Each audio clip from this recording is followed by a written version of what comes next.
Ahí está. ¿Cuáles son los objetivos? A ver, me voy a correr acá porque si no me tapan. ¿Por qué debemos consultar la literatura? Y esto es importante, porque este tema es muy largo, es muy amplio, y nosotros necesitamos afianzar conocimientos que ya hemos visto en años anteriores con respecto a la farmacocinética y la farmacodinamia. Y también fortalecer esos saberes previos relacionados a los mecanismos de interacción de los medicamentos. Son temas que por ahí acá no lo vamos a ahondar tanto, porque si no, no vamos a cumplir con todos los objetivos que nos pusimos hoy para esta clase. ¿Cuáles son? Primero vamos a conocer los medicamentos que utilizamos en odontopediatría. Vamos a conocer cuándo medicar a un niño, cuándo es necesario medicar a un niño. Y vamos a aprender a dosificar, que también nos cuesta mucho ese área. Pero algo que quiero hacer hincapié, y que es un problema en realidad a nivel mundial, que es la sobreprescripción. Y esa sobreprescripción hay que tratar de evitarla. Por eso todo comienza en educar a los niños, educar a la familia, para no tener que llegar a un tratamiento terapéutico. Entonces, educar para la salud es nuestro objetivo principal, nuestro objetivo grande, y es el objetivo que con la cátedra queremos impulsarlos a ustedes. Por eso la importancia de esta primer parte de las historias clínicas que ustedes están trabajando en cuanto a personalizar a su paciente para poder educarlos, ¿no? Con este concepto en salud y tener que evitar lo que habla la OMS e insiste la OMS, que es el tema de la prescripción y la mala prescripción. Eh, pero hay algo muy importante que siempre hablamos, que el niño no es un adulto en miniatura. El niño tiene una edad, un estadio madurativo que va a alterar profundamente esta farmacocinética y farmacodinamia. Por eso de ahí que pedimos que ustedes profundicen en la literatura. Entonces, porque este niño desde que nace, de que es bebé, va teniendo un constante cambio en su sistema fisiológico hasta llegar a la edad adulta. Por eso, cuando medicamos, nosotros tenemos 5 etapas que tenemos que considerar.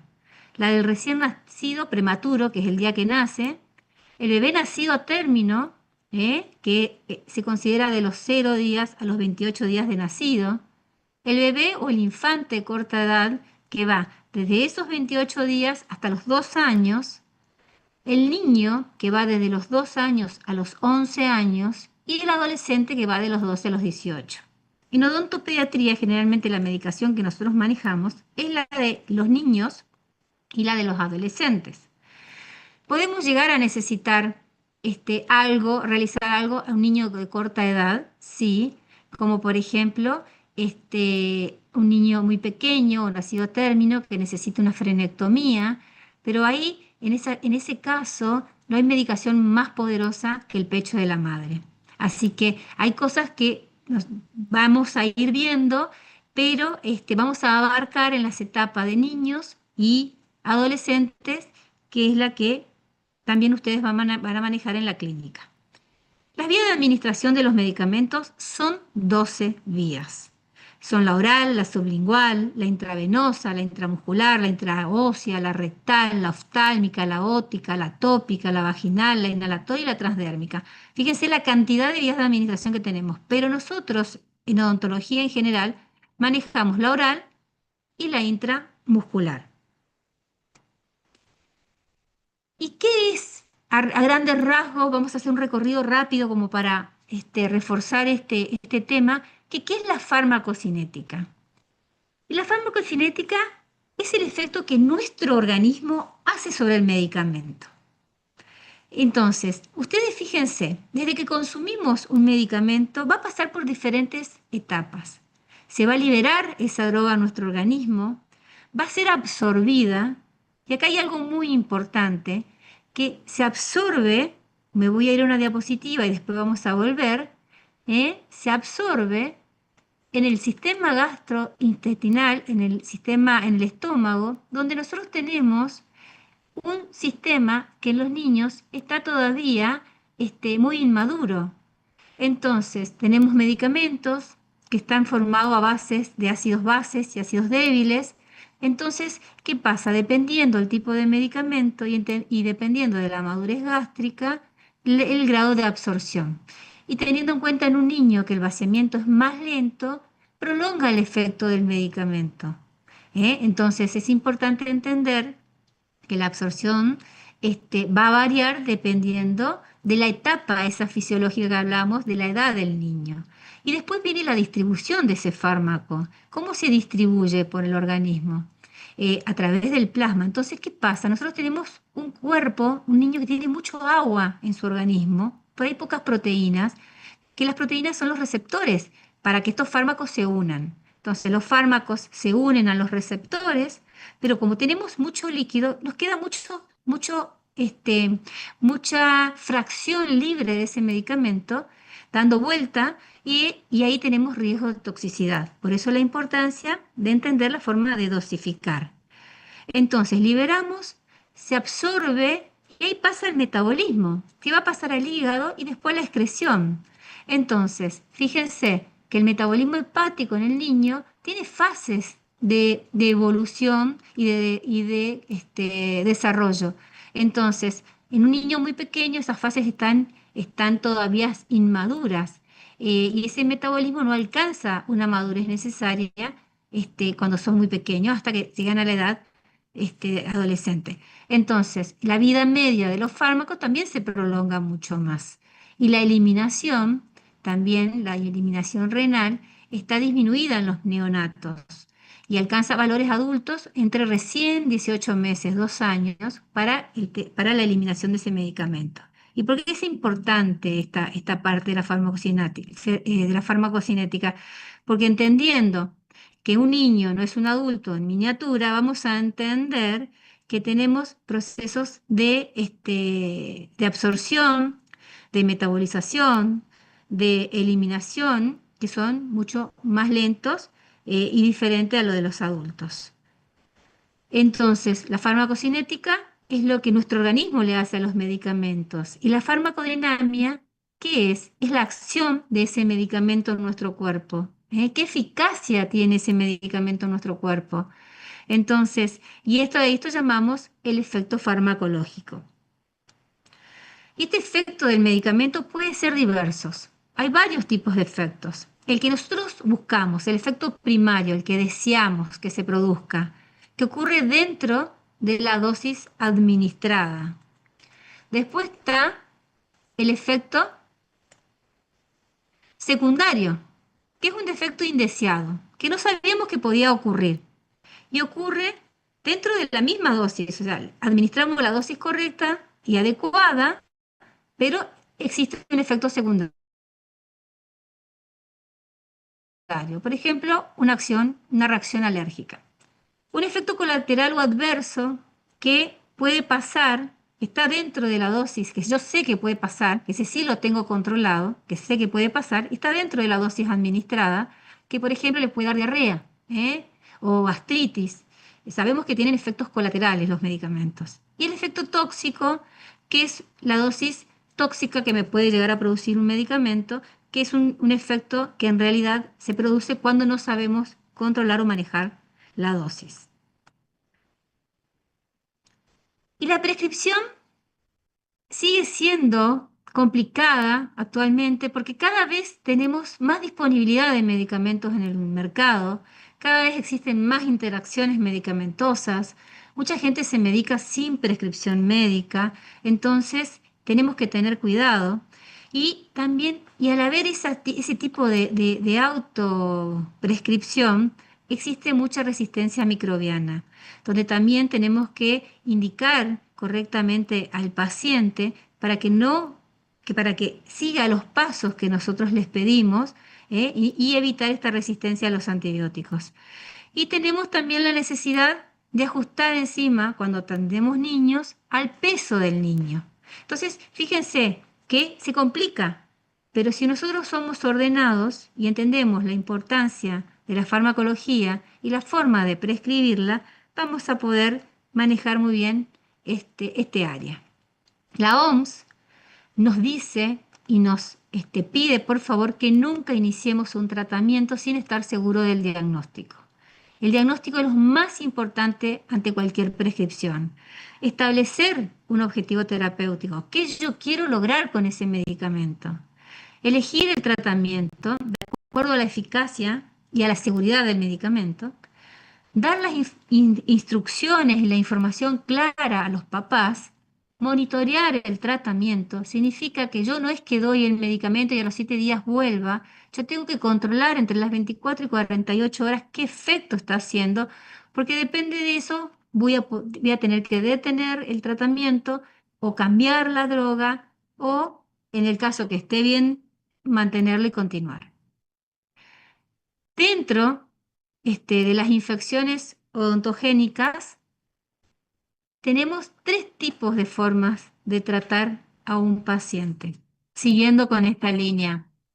Tratamiento etiológico, un tratamiento sistémico o de soporte, un tratamiento antimicrobiano, terapéutico o preventivo.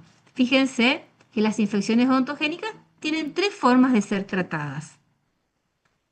Dentro del tratamiento etiológico es todo lo que se refiere al tratamiento local, tratamientos pulpares, operatorias, extracciones, todo lo que nosotros podamos manejar para evitar que al niño le siga doliendo o la infección siga localizada. Tratamiento sistémico de soporte ya sería control del dolor, de la inflamación, de la temperatura y el tratamiento microbiano. Pero para eso nosotros entendemos que en la odontopediatría se nos presentan dos situaciones en un niño, dolor e infección. Y dentro de los dolores que nosotros vamos a manejar, hay dos tipos de dolores importantes, que siempre le preguntamos y son preguntas de examen. ¿Qué tipo de dolor tiene ese niño? Le preguntamos a la mamá, le preguntamos al niño, y tenemos formas de preguntar. Entonces tenemos el dolor que es provocado y el dolor que es espontáneo. El provocado, siempre cómo le preguntamos. Le preguntamos si al masticar, al comer, o si es espontáneo, si se despertó a la noche. ¿Entienden? Entonces de esa manera nosotros vamos guiando el conocimiento, nuestro saber y la forma, y podemos diagnosticar qué tipo de dolor tenía ese niño.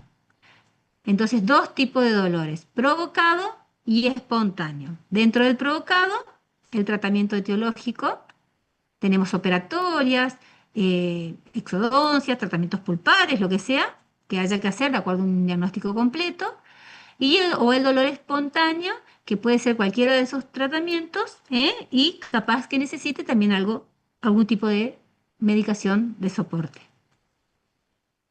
En la otra situación clínica que se nos puede presentar, que podemos trabajar en el consultorio, atenderlo en el consultorio, es el compromiso sistémico. O sea, aparte del dolor, el niño ya presenta malestar general, presenta la carita inflamada, presenta linfoadenopatías regionales, presenta temperatura, presenta trismus intenso.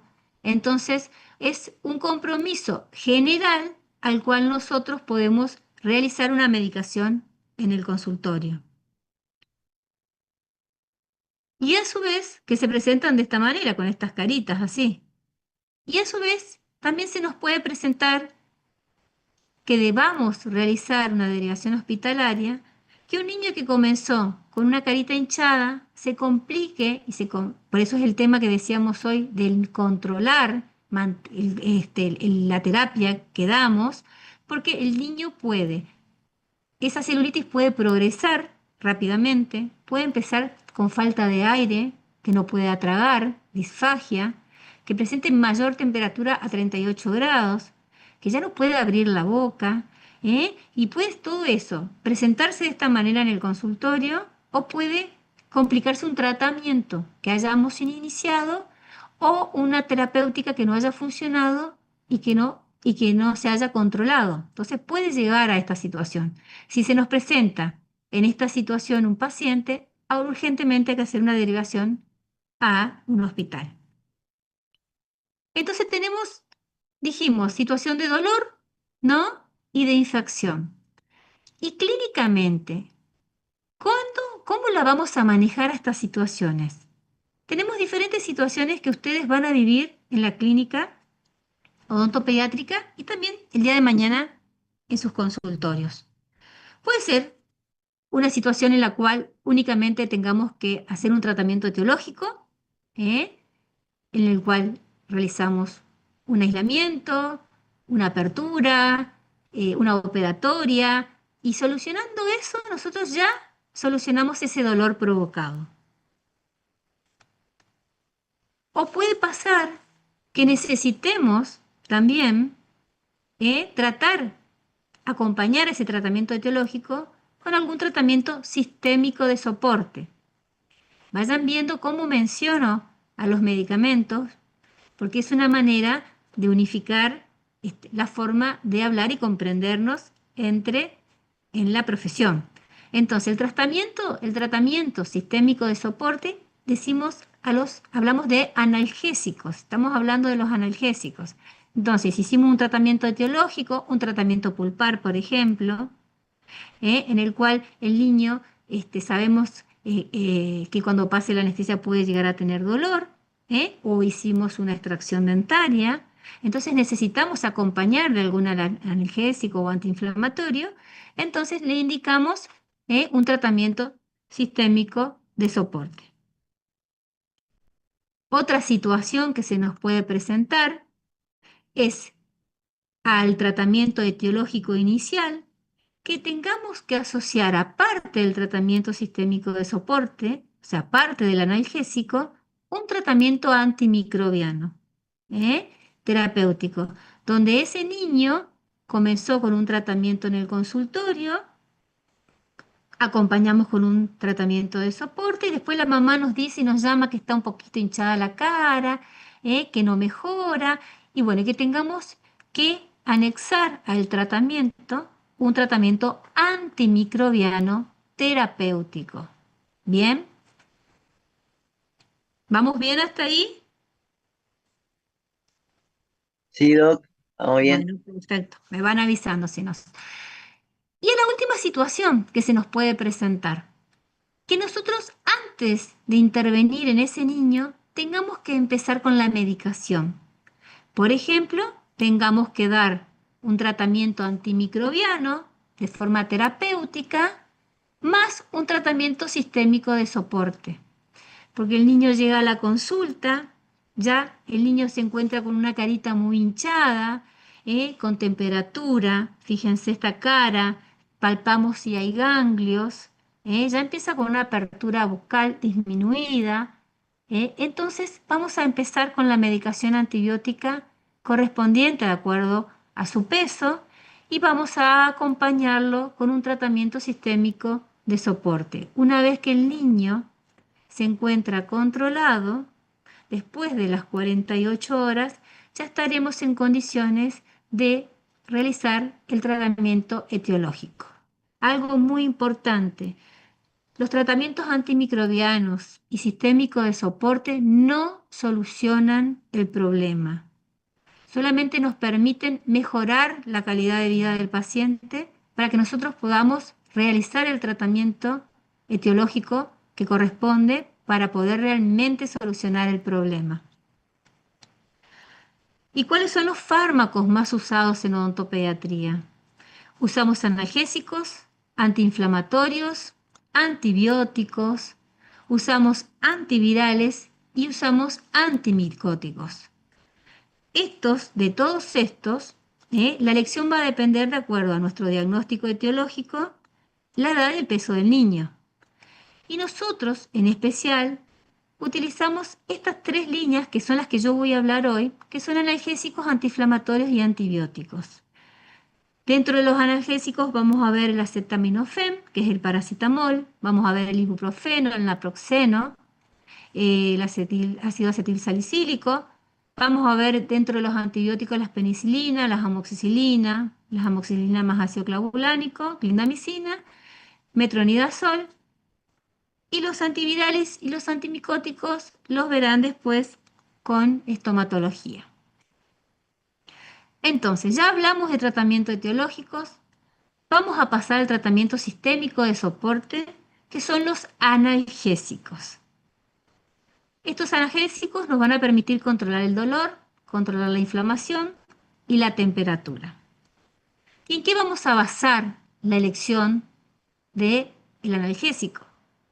Y vamos a basarlo en base a la intensidad actual o esperada del dolor. ¿A qué nos referimos con esperada del dolor? Por ejemplo, hacemos una exodoncia y sabemos que va a haber un dolor de más de 48 horas. Entonces, vamos a indicar, en ese caso, un antiinflamatorio o analgésico. En el caso de los antecedentes médicos, también tenemos que ver qué tipo de antecedentes médicos tiene el paciente, porque ¿qué pasa? Acá si tenemos un paciente con algún síndrome o algún problema renal, hay que ver qué tipo de analgésico vamos a indicar, que no sea, necesitamos que se depure y que se elimine rápidamente. Y también de la disponibilidad y de los costos, porque tenemos que considerar también en qué situación económica se encuentra el paciente, porque por ahí nosotros indicamos determinado medicamento, los padres por ahí por vergüenza no nos comentan y al final no le dan nada al niño. Dentro de los analgésicos pediátricos tenemos el paracetamol, el ibuprofeno y el naproxeno, que son estos tres a los cuales me voy a enfocar. También tenemos la aspirineta, que es el ácido acetilsalicílico, y la dipirona. Pero vamos a enfocarnos en estos tres porque la aspirina ya casi no se consume, porque acuérdense, también lo habrán visto en otra materia, tenemos la contraindicación, que justo también estamos en época virósica de virus, y la asociación de aspirinetas con virus nos puede provocar lo que se llama un síndrome de Reye. Entonces, no las indicamos, tenemos otras drogas que son más seguras, como el ibuprofeno y el paracetamol. Y la dipirona casi está en desuso en algunos países, acá todavía se usa, pero es más antipirética, entonces, y tenemos el riesgo de que nos produzca aplasia medular. Entonces, vamos a enfocarnos en estas tres primeras, que son las que más podemos llegar a utilizar, que se usan para dolores leves o moderados, este tipo de analgésicos. ¿Por qué? Porque trabajan a nivel del sistema nervioso periférico, ¿eh? Y para dolores más severos ya se trabajan otro tipo de drogas, como la morfina, que trabaja más a nivel del sistema nervioso central. Dentro de estos analgésicos, estos van a producir, fíjense lo que dice, eliminación o disminución temporaria. Por eso les digo que esto no va a reemplazar a su tratamiento etiológico, sino que nos va a ayudar, para que terapéuticamente el niño se recomponga más rápidamente. El paracetamol es un analgésico y antipirético muy importante. Trabaja a nivel del sistema nervioso periférico como analgesia y antipirético porque regula el centro hipotalámico. Se puede administrar por vía oral, vía rectal o endovenosa, pero ojo acá, cuidado porque está contraindicado en pacientes alérgicos o que tengan insuficiencia hepática. El ibuprofeno ya pertenece al grupo de los AINES porque es un antiinflamatorio muy importante. En este orden, se presenta como un analgésico antiinflamatorio y en último orden antipirético. Por eso cuando yo necesito bajar la temperatura, mi droga de elección es el acetaminofén, que es el paracetamol, porque es antipirético. Pero cuando yo necesito bajar la inflamación, mi droga de elección va a ser el ibuprofeno porque trabaja sobre inhibiendo la síntesis de prostaglandinas que me ayuda a controlar la inflamación. Bien, este puede ser utilizado en niños ya a partir de los 6 meses de edad por su eficacia y buena tolerancia. El naproxeno es un analgésico que se usa en niños de más de 12 años, no hay estudios hechos en niños pequeños, por eso no lo indicamos. Tiene una buena vida media, es un buen analgésico antiinflamatorio, ¿no? También pertenece al grupo de los AINES y así que y generalmente también se administra cada 8 horas.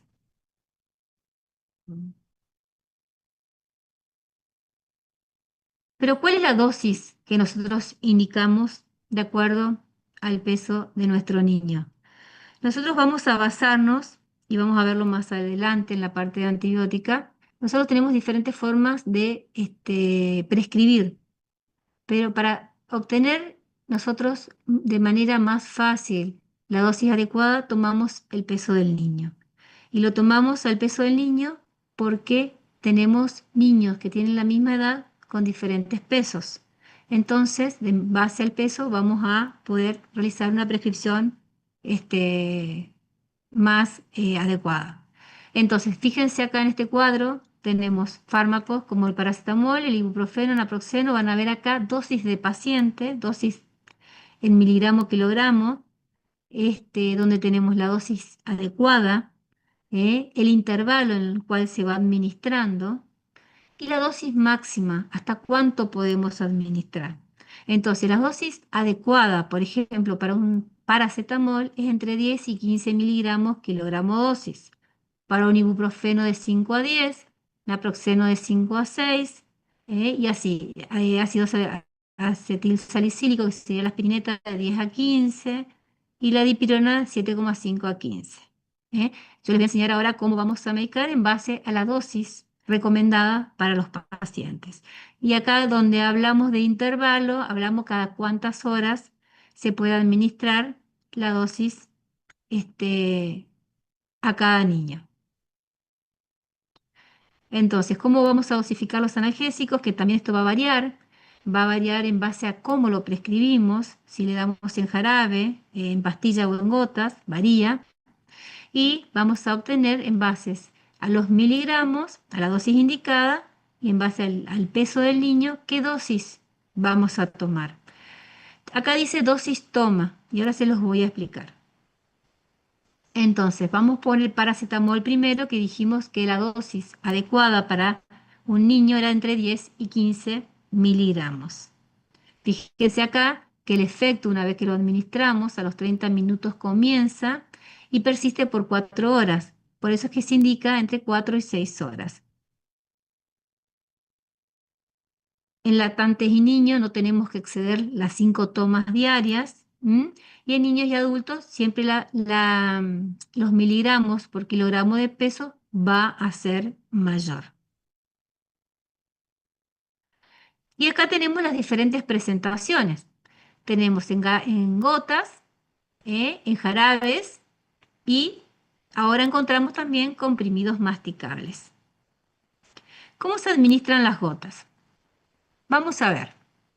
Nosotros dijimos, y vamos acá, me pueden ir parando y preguntando, y si no se entiende lo vuelvo a repetir, que dijimos que la dosis recomendada era de 10 a 15 miligramos kilogramo peso. Bien, entonces, vamos a ver una situación clínica. Si nosotros tenemos un niño que pesa 15 kilos, por ejemplo acá Carlitos, que tiene 2 años y pesa 15 kilos, ¿qué cantidad de paracetamol debo indicar? Entonces, hacemos una regla de 3 simple, donde ponemos primero la dosis recomendada, que son 10 miligramos, bien, si tomamos 15 no pasa nada, entonces de 10 a 15 sabemos que la dosis indica recomendada, 10 miligramos en un kilo de peso, por kilo de peso, entonces, ¿cuántos miligramos necesito para 15 kilos, que es lo que tiene Carlitos? Hacemos una regla de 3 simple y me da que, le tenemos que indicar 150 miligramos. Ahora, ¿cómo eso lo traduzco en las gotas? Nosotros tenemos el paracetamol, trae una cantidad de mililitros, de 20 mililitros el frasco. Y sabemos que cada gota oral de este paracetamol tiene una concentración de 5 miligramos de la droga, del acetaminofén, ¿bien? O del paracetamol. Entonces, nosotros lo que hacemos acá es a estos 150 miligramos que nos dio esta regla de 3 simple, la dividimos por 5, que es la cantidad de miligramos que tienen cada gota. Fíjense que acá 150 dividido 5 nos da 30 gotas. Entonces nosotros al niño, a Carlito de 2 años, le tenemos que decir a la mamá que tiene que darle 30 gotas cada 6 horas. ¿Se entendió eso hasta ahí? ¿Alguien que no haya entendido esta regla de 3 simple? Es muy simple de hacer, la pueden sacar siempre con calculadora. si no la pueden sacar a mano. Si no nos acordamos de esta regla de 3 simple, que es compleja, lo que podemos hacer, que es lo que hace la mayoría de los médicos, es indicar 2 gotas por kilogramo de peso. Entonces, fíjense que voy a llegar al mismo resultado. 2 gotas por 15 kilos que tiene Carlitos me van a dar 30 gotas, que corresponden a los 150 miligramos que le tengo que administrar de acuerdo a la dosis recomendada. ¿Vamos bien hasta ahí? Por favor, Sí, díganme doc. que sí. Sí, sí, sí, sí. ¿Se va entendiendo? Se Díganme. escucha perfecto, se escucha perfecto. El tema es que entiendan, pero se entendió Bien. bien para mí. Entonces, no Profe, sé, alguien que no haya entendido, díganme. no, una consulta, profe. Sí. Todo lo que sería gotas, el estándar 5 miligramos, mililitros. No, ahora vamos a ver el paracetamol. Pero sí, en gotas sí. Una gota, 5 miligramos. En realidad el que viene en gotas es solamente el paracetamol, chicas, ¿saben? Ya el ibuprofeno no viene en gotas, el ibuprofeno ya viene en jarabe. Y ahora vemos cómo sacar, ¿saben? Bueno, gracias, profe. Vamos, seguimos. Vamos al jarabe. Acá ya vamos entrando en ritmo con el jarabe. Entonces, seguimos con Carlos. Carlos creció. Antes tenía 2 y ahora tiene 5 años. Y aumentaron sus kilos también. O sea, pesa 20 kilos.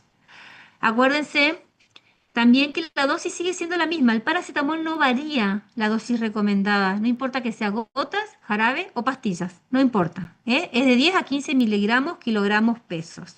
Lo que pasa es que como el niño va creciendo y va aumentando de peso, le podemos dar a un chico de 20 kilos gota, porque si no se van a acabar el frasco completo. ¿Se entiende? Entonces vamos pasando a otras composiciones de medicación. Entonces, hago la misma regla de 3 simple.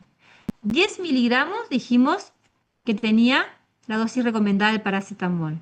En 1 kilo, hago una regla de 3 simple. El niño pesa 20 kilos, me da que tiene que tomar 200 miligramos por toma. Entonces, ay, perdón. Entonces, el jarabe contiene una cantidad de 120 mililitros del frasco. Esa es la cantidad de jarabe que hay adentro del líquido. Pero yo tengo que en 5 mililitros hay 100 miligramos de la droga. Varía en lo anterior. ¿Se acuerdan las gotas? ¿Cuánto tenía una gota? ¿Cuántos 5. miligramos? 5. Cinco. Acá, 5 mililitros, que ya es bastante cantidad, tiene 100 miligramos de concentración de paracetamol este jarabe. O sea que lo que varía es la concentración, la cantidad de acetaminofén dependiendo el vehículo. ¿Se entiende? Entonces, y esta información la encuentran en el jarabe ustedes. E inclusive la encuentran en internet también. Entonces, ustedes tienen que el tafirol, en este caso pediátrico, en 5 ml hay 100 miligramos. Y él tiene que tomar 200 miligramos. Entonces, ¿cuántos mililitros le tengo que indicar de jarabe para llegar a los 200 miligramos? 10 mililitros. Entonces, si sabemos que 5 mililitros estándar tiene 100 miligramos de medicamento y él necesita tomar 200 miligramos, yo le tengo que dar 10 mililitros. Equivalen a 200 miligramos. ¿Se entendió eso? Sí, profe, se entendió. Entonces va a depender la concentración que tiene el medicamento en la cantidad de acuerdo a lo que prescriba el fabricante. Me voy a la pastilla ahora. La dosis es la misma, de 10 a 15, pero el tafirolito, fíjense acá, masticable, ya te dice en la caja 160 miligramos. O sea que cada pastillita tiene 160 miligramos. Entonces hago la regla 3 simple, porque ya Carlos de 5 años ya no tiene 20 kilos, tiene 30. O tengo otro Carlos que tiene 30 kilos. O sea, pesa más que Carlos de 20 kilos. Entonces, si yo le doy jarabe, si tiene 30 kilos, Le voy a tener que dar 15 mililitros en vez de 10 como me había salido anteriormente. Entonces 15 mililitros y el frasco ¿cuánto traía? 120 mililitros, se va a acabar el frasco en un par de días. Entonces podemos cambiar el tipo de composición, el tipo de medicamento, ¿no? Y pasar de jarabe a comprimido. Entonces, yo tengo que si Carlitos pesa 30 kilos, la regla de 3 simple es la misma, me va a dar que le tengo que dar más cantidad para que le haga efecto. Entonces, si yo sé que el tafirolito tiene 160 miligramos, yo le puedo dar un comprimido y medio o 2 comprimidos y cumplir con, digamos acá, 2 comprimidos por toma y lograr que cubrir, de acuerdo al peso, la necesidad del analgésico que necesita. Bien, acuérdense que esto es por toma, entonces yo le voy a decir a la mamá que le dé 2 comprimidos de tafirolito, ¿no? Cada 6 horas. Y ahí terminamos con el paracetamol. Entonces el paracetamol viene en gotas, viene en jarabe y viene en comprimidos. Y el ibuprofeno viene en jarabe y en comprimidos. Entonces, el ibuprofeno, acuérdense que ya pertenece a los AINES y se absorbe rápidamente por vía oral, ya a los 45 minutos ya está activo, ¿eh? Y cuando le damos con alimentos se retrasa la absorción. Entonces, por ahí indicamos que no lo tomen con alimento cuando queremos que haga efectos rápidos. Y la dosis ya no es de 10 a 15 como era el paracetamol, sino que es de 5 a 10. Y el intervalo que se indica de 6 a 8 horas. Siempre mantenemos el intervalo mayor, cada 8 horas, para evitar darle mucho, evitar toxicidad también a darle cada menos intervalo, porque si hacemos cada 6 horas van a ser 3 tomas diarias, y si es cada 8 son, perdón, cada 6 van a ser 4 tomas diarias, y cada 8 son 3 tomas solamente. ¿Y cómo se lo vamos a indicar? El ibuprofeno se presenta en el comercio en 2 presentaciones, 2 concentraciones, al 2% y al 4%. ¿Qué significa el 2%? Que hay una concentración menor de la droga, y al 4% una concentración mayor. Entonces, al 2% tenemos que este frasco tiene una concentración de 100 miligramos en 5 mililitros, como dijimos hoy para el paracetamol. Entonces, si yo tengo un niño de 20 kilos, que tengo que indicarle ibuprofeno, hacemos lo mismo, una regla de 3 simple y me va a dar la cantidad. Y me va a dar a mí, acuérdense que como yo estoy haciendo esta regla de 3 simple entre kilogramos y miligramos, a mí mi resultado me va a salir en miligramos. Pero yo tengo que transformar esos miligramos en mililitros para poder decirle a la mamá cuánto tiene que tomar. Lo mismo pasa con el paracetamol. Entonces, si sabemos que en 5 mililitros hay 100 miligramos de la droga que le quiero administrar al niño, y acá tenemos a Carlito que necesita tomar 200 miligramos, voy a tener que indicarle 10 mililitros. O sea, de 5 mililitros voy a tener que pasar a 10 mililitros para cumplir con los 200 miligramos. ¿Bien? ¿Se entendió esto? Y lo mismo pasa al 4%, chicos. Si nosotros en vez de darle al 2%, le damos al 4%, porque también depende mucho del peso del niño, cuando le doy al 2 y cuando le doy al 4. Si tengo un niño que pesa, yo acá hice con el mismo peso para que ustedes vean la diferencia, pero si tengo un niño de 5 años que pesa 15 kilos, no voy a ir a darle un 4% porque es una droga más concentrada, le voy a dar al 2%. Bien, esa sería como una manera de decidir. Si le doy al 4% no va a pasar nada tampoco. Pero siempre acuérdense de reducir la toxicidad al máximo posible. ¿Y el 4% qué significa? Que tiene, en vez de tener 100, como vimos al 2%, al 4% tiene 200 miligramos de concentración de ibuprofeno. Entonces, yo sé que en 5 mililitros este medicamento presenta una concentración de 200 miligramos. Entonces, haciendo la misma regla de 3 simple, para que ustedes vean, yo ya no le tengo que dar a Carlitos 10 mililitros como le di la vez pasada, le tengo que dar 5, porque él lo que necesita son 200 miligramos. Entonces, en vez de darle 10 mililitros, que yo sabía que tenía 100 miligramos en cada 5, yo sé que ahora en 5 tengo 200, solamente le tengo que dar 5 mililitros. Baja la cantidad de medicamento que le tengo que dar, de líquido que le tengo que dar, porque yo sé que en 5 mililitros tengo 200 miligramos. ¿Puedo seguir? Sí, ¿Estamos profe. bien? Entonces recuerdo, paso diapo anterior. El Actron, el ibuprofeno al 2% tiene 100 miligramos, o sea que en 5 mililitros tengo 100 miligramos. Y si yo me voy al 4%, aumento al doble los miligramos y en 5 mililitros tengo 200 miligramos. Lo único que va a cambiar en mi regla de 3 simple, que el resultado en este caso es el mismo, es la cantidad de líquido que le tengo que dar. Y hay otra forma, como dijimos del paracetamol, que eran 2 gotas por kilogramo de peso, como una forma de simplificarlo, siempre entendiendo lo otro que les expliqué también, porque tenemos que entender las dos formas de prescribir. También tenemos una forma de simplificar el indicar el ibuprofeno. Por ejemplo, si dijimos que el 4% era el doble de concentración de la droga, nosotros lo que tenemos que hacer acá es dividir el peso del niño por 4. Y en el caso del 2% es dividir el peso del niño por 2, que es el valor de la concentración que tiene mi medicamento. Y fíjense que acá en 20 kilos me va a salir. Si yo le doy al 4%, le tengo que dar 5 ml. Y si tengo al 2%, le tengo que dar más cantidad, 10 ml. ¿Bien? Un poquito más sencillo. Pero tienen que entender de dónde viene esta dosificación también.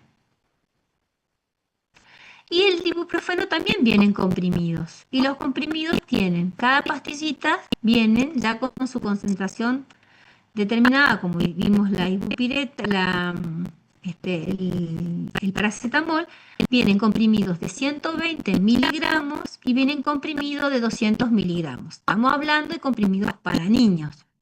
El ibuprofeno para adultos, ya saben que viene de 400 miligramos, o de 500. Entonces, acá ustedes van a ver que se hace lo mismo. Es una regla de 3 simple. Tomo la dosis máxima recomendada, 10 miligramos, por kilo de peso. Eso sería lo que me está indicando a mí estar bajo control el medicamento, y lo multiplico por el peso del niño. Acá me va a dar 250 miligramos. Entonces, ¿cuántas ibupiretas le tengo que indicar? Si yo le doy el comprimido de 120 miligramos, le tengo que dar que tome 2 ibupiretas cada 8 horas.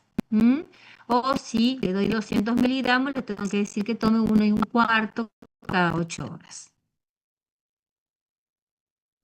El naproxeno casi no lo usamos, les dije que era para niños mayores de 12 años, y se hace lo mismo, se hace la misma regla de 3 simple, es un buen analgésico y antiinflamatorio. La dosis es de 5 a 6 miligramos por kilogramo de peso. Acá estaríamos terminando todo lo que es sistémico, tratamiento sistémico de soporte. O sea, ¿qué medicación usamos para el dolor? O para la temperatura o como antiinflamatorio. ¿Bien? Y vamos a pasar a los antimicrobianos. ¿En qué vamos a basar el tratamiento de los antimicrobianos?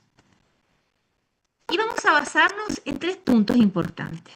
En la base clínica, o sea que en el estado de defensas que el niño se encuentre, cómo está evolucionando esa infección, la magnitud de esa infección. No es lo mismo un niño que empieza con una pequeña inflamación en la zona a esa situación de esa carita hinchada donde ya compromete el piso de órbita, compromete todos los tejidos submandibulares. Una base microbiológica, entender sobre qué microorganismos estamos trabajando.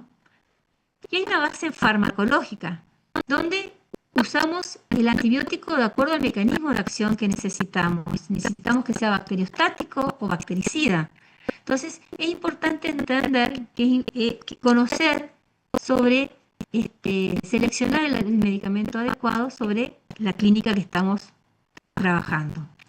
Y en base a la clínica, que dijimos recién, el estado de evolución, que yo les hice gráficamente con la carita, tenemos tipos de infección y selección de antibióticos. Por ejemplo, una infección temprana. El niño recién empieza con una infección, los primeros 3 días de infección, podemos recomendar una penicilina B, una amoxicilina. Si eso no hay mejora, vemos que continúa a las 24 y 48 horas, ya necesitamos asociar esa amoxicilina a un ácido clavulánico. Si vemos que el paciente es alérgico y se presenta en esta situación, podemos cambiar ese medicamento por una clindamicina, una claritromicina o una eritromicina, que se recomienda para pacientes que son alérgicos a las amoxi, a las penicilinas. Una infección tardía.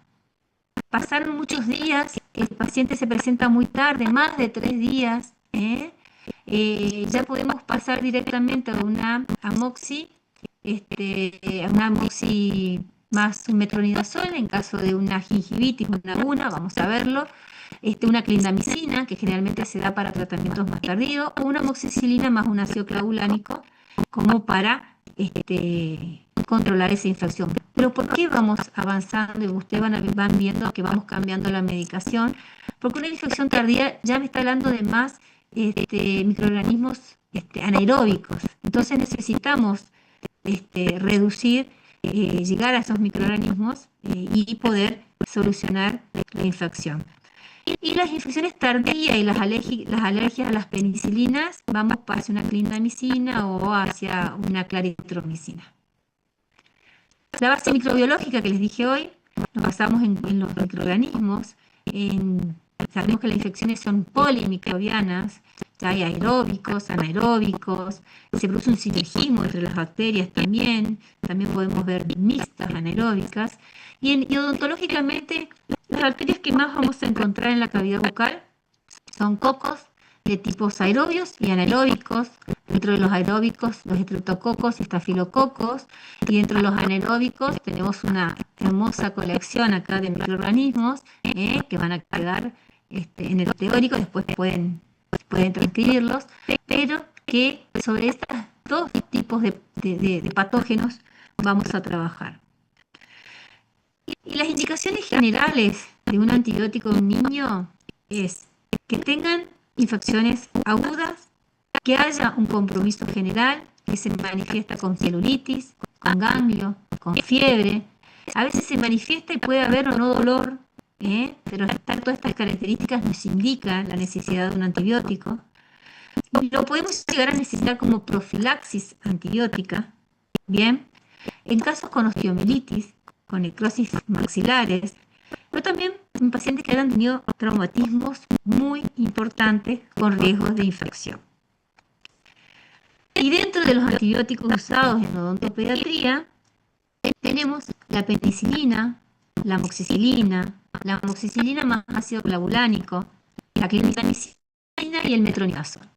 Y ustedes van a ver este cuadro fabuloso, donde van a poder ver las dosis recomendadas, de acuerdo a cada uno de estos antibióticos, el intervalo de cada cuánto debo tomar, la dosis máxima diaria a la cual no debemos pasar, y la ingestión de alimentos, si podemos o no consumir con alimentos estos medicamentos para que hagan su efecto rápido o que no nos produzcan reacciones secundarias, ¿bien? O efectos colaterales, como hoy hablamos de la diarrea. Vamos a ir viendo cada uno de estos. La penicilina oral es un muy buen bactericida, es de primera elección en infecciones orales, se administra 1 hora antes o 2 horas después de la comida para que su absorción sea mejor y alcance su pico plasmático a la hora de la administración del medicamento. Ya la moxi ya es un antibiótico semisintético, son penicilinas semisintéticas, ya tiene un espectro más ampliado, actúan sobre gram positivos, bacilos gram positivos y gram negativos, pero esas solitas por sí pueden llegar a ser inactivadas por las penicilinasas. Por eso, cuando tenemos microorganismos productores de beta-lactamasa, creo que recomendamos que cuando podemos pensar que tenemos este tipo de microorganismos en boca, cuando damos una amoxicilina y no hace efecto a las 48 horas, vemos que no mejora el cuadro, entonces tenemos que pasar a una amoxicilina con ácido clavulánico porque tiene un espectro mucho más amplio, porque tenemos evidentemente microorganismos que no estamos pudiendo controlar, entonces pasamos a este tipo de medicación y que nos va a ayudar contra las gram negativas y las enterobacterias, que son las que producen las beta-lactamasas, y que no son efectivos las amoxicilinas por sí solas contra estas bacterias. El único problema que tenemos con esto es que pueden llegar a producirnos diarrea. Por eso es que la indicamos con alimentos para que no nos altere la flora gastrointestinal. Después tenemos la clindamicina, que es un antibiótico de elección en infecciones muy tardías, con osteomielitis, con sintomatologías que no mejoran. Si no nos mejora tampoco la amoximasa ácido clavulánico, cambiar a una clindamicina. No suele pasar, pero por ahí más se la utiliza cuando estamos con osteomielitis o afecciones que ya son muy tardías y necesitamos en pacientes inmunosuprimidos, que necesitamos una acción más efectiva contra un espectro mayor de microorganismos.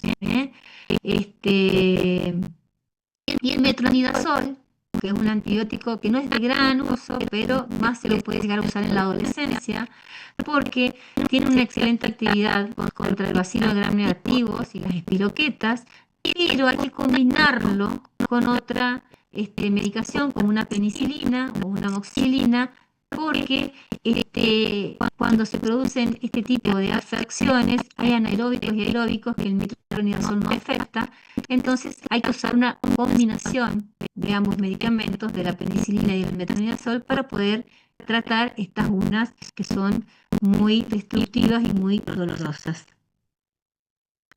Y acá les traje a modo informativo, porque nos cuesta también entender las cajas de los medicamentos, entonces les puse para que vean qué significa cada parte de una cajita. Van a ver así, por ejemplo, acá en esta caja, estamos hablando de una citromicina, ese es el nombre comercial del medicamento. El 2 siempre van a encontrar por debajo del nombre comercial el nombre genérico, el nombre de la droga, por ley debe estar. Después van a ver, fíjense el punto 3, van a encontrar siempre debajo del nombre genérico, van a ver la concentración de la droga, van a ver después en ese orden el nombre del laboratorio, después van a ver la fórmula más abajo.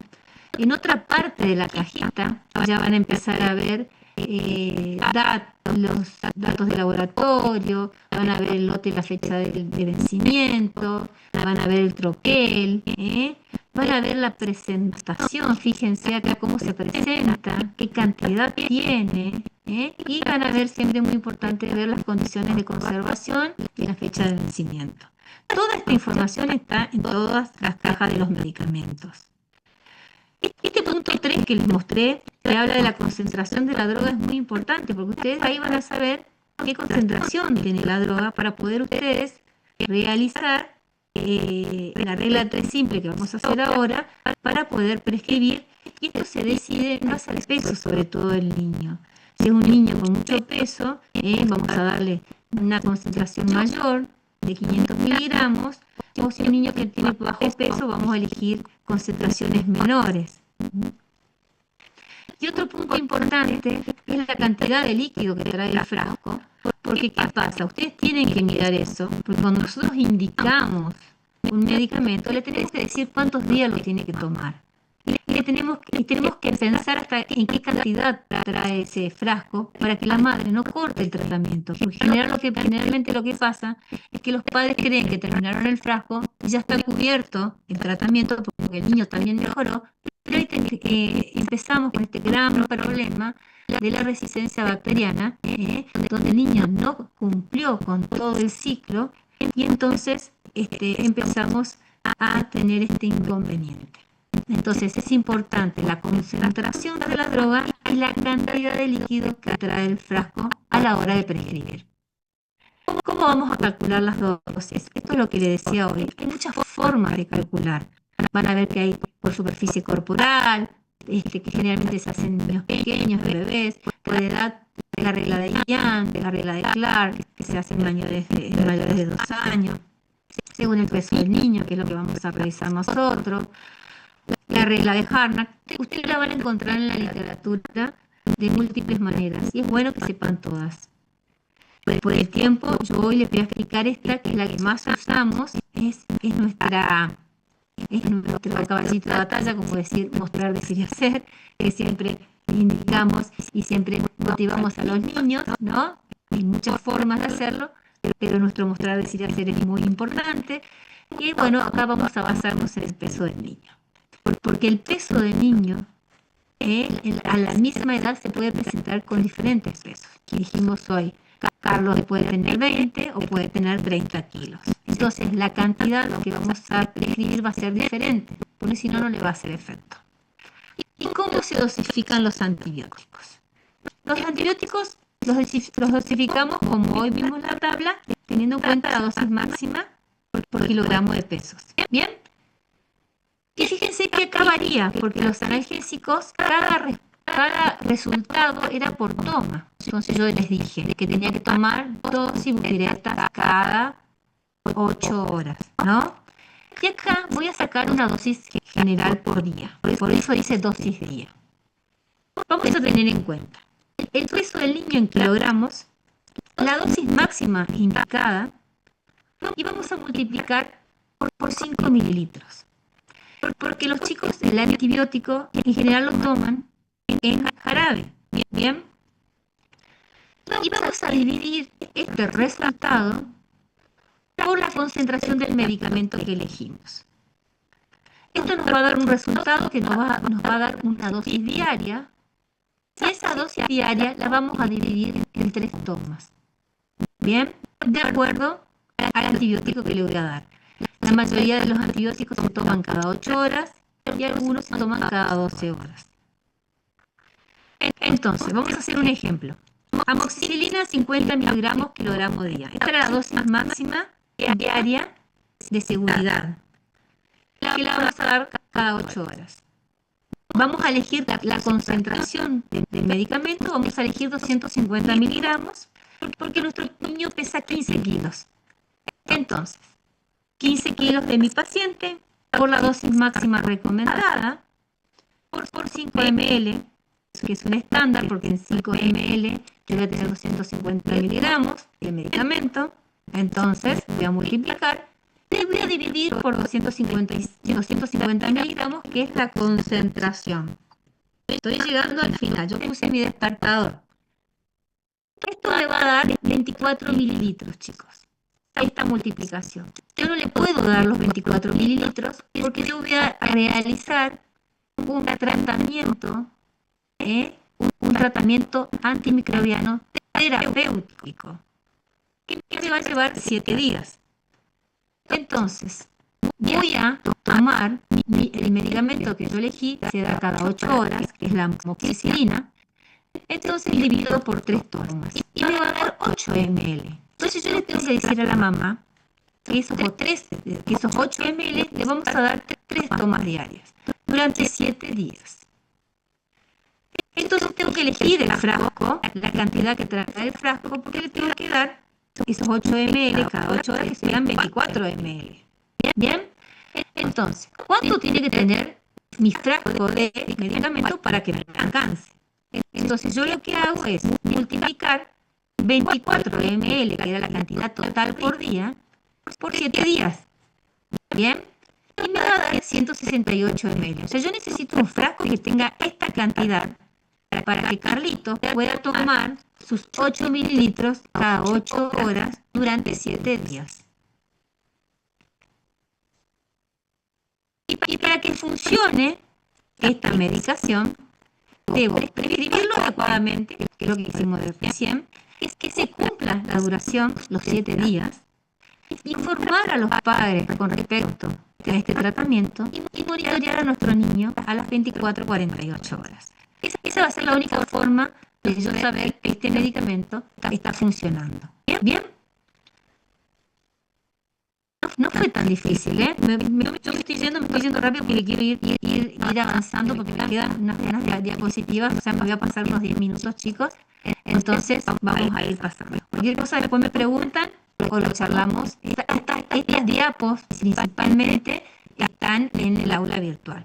O sea, que pueden repasar la forma de prescripción que yo espero que ya hayan leído antes de venir al teórico. La profilaxis bacteriana, para la cual también necesitamos indicar un antimicrobiano, ya estamos hablando de un tratamiento preventivo. El anterior era un tratamiento terapéutico. O sea, yo puedo prescribir un antibiótico para dos tipos de tratamiento: terapéutico y preventivo. ¿Para qué realizamos esta profilaxis bacteriana? Nosotros necesitamos, ante un procedimiento dental invasivo, evitar que haya una diseminación de bacterias que se produzca una bacteremia para evitar el desarrollo de una enfermedad, que se da sobre todo en pacientes con alto riesgo de problemas cardíacos. ¿Y cuál es la enfermedad que yo quiero evitar? Yo quiero evitar que las bacterias que están en la boca pasen al torrente sanguíneo, que van a pasar, pero en niños una cantidad, van a estar controladas con el antibiótico que yo le voy a prescribir, porque no quiero que se depositen en las paredes del corazón, porque si no, de esa manera voy a provocar una enfermedad. Y la enfermedad que se provoca es la endocarditis bacteriana. Bien, entonces yo tengo que cortar ese camino. Lo corto realizando una profilaxis bacteriana preventiva. Y hay, esto se los voy a dejar después, hay diferentes procedimientos dentales, ¿no?, que requieren profilaxis por el estado general del paciente. Y acá dice válvulas cardíacas protésicas, material protésicos, historias anteriores de endocarditis infecciosa, defectos cardíacos congénitos. Acá está la lista. Y acá está la bibliografía. Esto está depurado porque año a año se van reduciendo la cantidad de enfermedades a las cuales debemos realizar una profilaxis antibiótica. Hay una muy común que ustedes conocen, que siempre la mencionan, que es la diabetes. Pero ya la diabetes controlada, donde el paciente está controlado médicamente, que sabemos que está controlado médicamente, no necesita profilaxis antibiótica. El paciente que está descompensado sí necesita profilaxis antibiótica. ¿Se entiende? Entonces, por eso en la lista, por ahí, en las bibliografías más actuales, van a ir viendo que esto se va depurando. Tienen las explicaciones, que entren por favor a esta literatura que yo les voy dando, porque ahí están todas las enfermedades que se van depurando y cuándo sí hay que indicar y cuándo no. Y acá tenemos procedimientos dentales que requieren profilaxis antibiótica. Fíjense, todos estos procedimientos dentales que van a producir un sangrado y vamos a producir un pasaje de bacterias al torrente sanguíneo, donde tenemos un compromiso general que está en la tabla anterior, donde el paciente requiere cortar ese tratamiento, van a tener que realizar profilaxis antibiótica. Y los procedimientos dentales, que aunque el paciente presente alguna patología de base que no requiere profilaxis antibiótica, son como, por ejemplo, tomar una radiografía, la pérdida de una presa dietaria primaria, colocar una anestesia, inclusive colocar una anestesia que no sea intraligamenosa o que no sea en área de infección, tampoco requiere profilaxis. Entonces hay cosas que van cambiando, entonces fíjense y lean por favor la retracción. Vieron que en prótesis usan mucho la retracción con cordones para retraer la encía y hacer las restauraciones, tampoco requiere profilaxis antibiótica. O por ejemplo la colocación de brackets o el retiro de brackets, la colocación de bandas para ortodoncia o el retiro tampoco requiere profilaxis. Bien. Y por supuesto lo más importante es interconsultar con el cardiólogo. Los padres ya saben, vienen con la dirección y dicen, doctora, ella necesita profilaxis, y muchos nos traen ya la indicación del médico. Hay veces que los padres saben, tienen dudas, entonces ante la duda debemos escribirle y que nos indique la necesidad de profilaxis antibiótica. ¿Cómo se administra? Acá se tiene en cuenta, ¿no?, también obtenemos, si hacemos la regla de 3 simple, lo que va a variar es cómo se la vamos a administrar. Entonces tenemos por vía oral los no alérgicos, bien, y los alérgicos por vía endovenosa o intramuscular. Tenemos los no alérgicos y alérgicos, pueden administrar de cualquiera de las dos formas, pero nosotros generalmente damos por vía oral. Y la moxi, tenemos que en adultos se indican 2 gramos por kilogramo de peso, y los niños 50 miligramos por kilogramo de pesos. Y acá tenemos la ciprofloxacin, el alérgico, que va a variar también la cantidad. Vamos a hacer una fórmula y vamos a sacar y vamos a ver cómo se lo vamos a indicar. Amoxicilina, 50 miligramos por kilogramo cada 8 horas. Esto lo hagamos cuando era terapéutico, cada 8 horas. Bien, ahora vamos a tomar la misma dosis que usamos siempre para la moxi. Vamos a hacer la regla de 3 simple y nos va a dar el mismo valor que nos dio hoy, 24 ml. A diferencia de la indicación terapéutica que dijimos que era cada 8 horas, que este valor lo dividíamos por 3 para cada 8 horas, cuando vamos a realizar una profilaxis antimicrobiana de forma preventiva, vamos a dar esa dosis en una toma única 1 hora antes. Es lo indicado por vía oral. Si vamos a indicar por vía intramuscular, se indica media hora antes.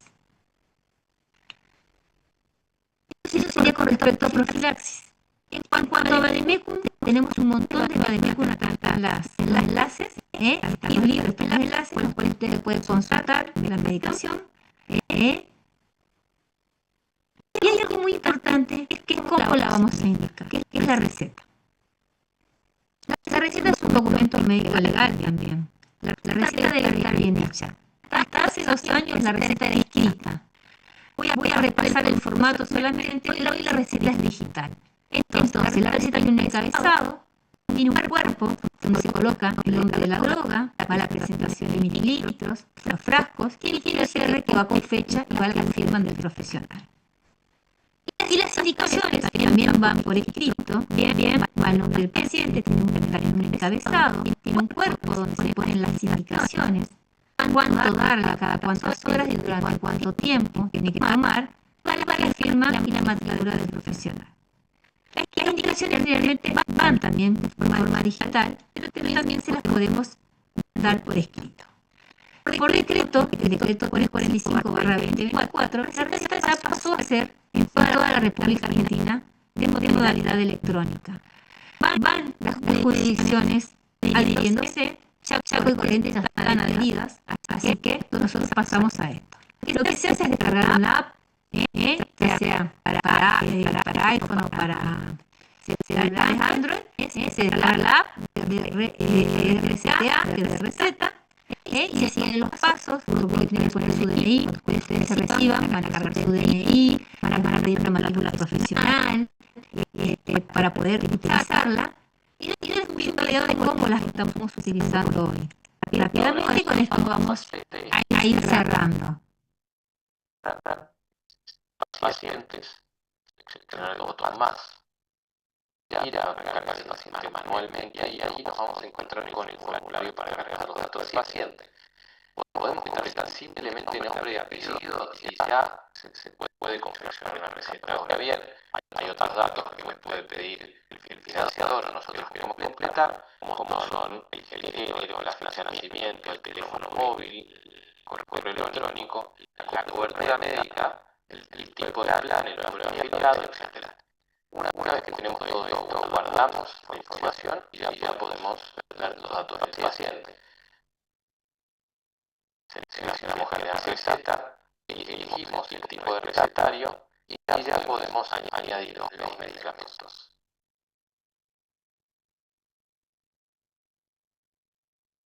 Seleccionamos del buscador el tipo de medicamento por marca o por droga, seleccionamos la presentación. Luego podemos completar los datos que necesitamos para confeccionar la receta, como por ejemplo el diagnóstico, las indicaciones, seleccionar si es sin sustituir o solo genérico, si hay que generar un duplicado por una receta privada, etc. Una vez hecho esto, generamos la receta presionando el botón y ya la receta está generada y podemos visualizarla.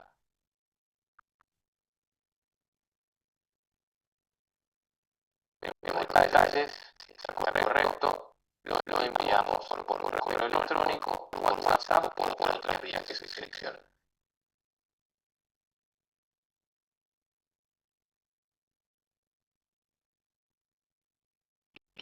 Bueno, ahí termina.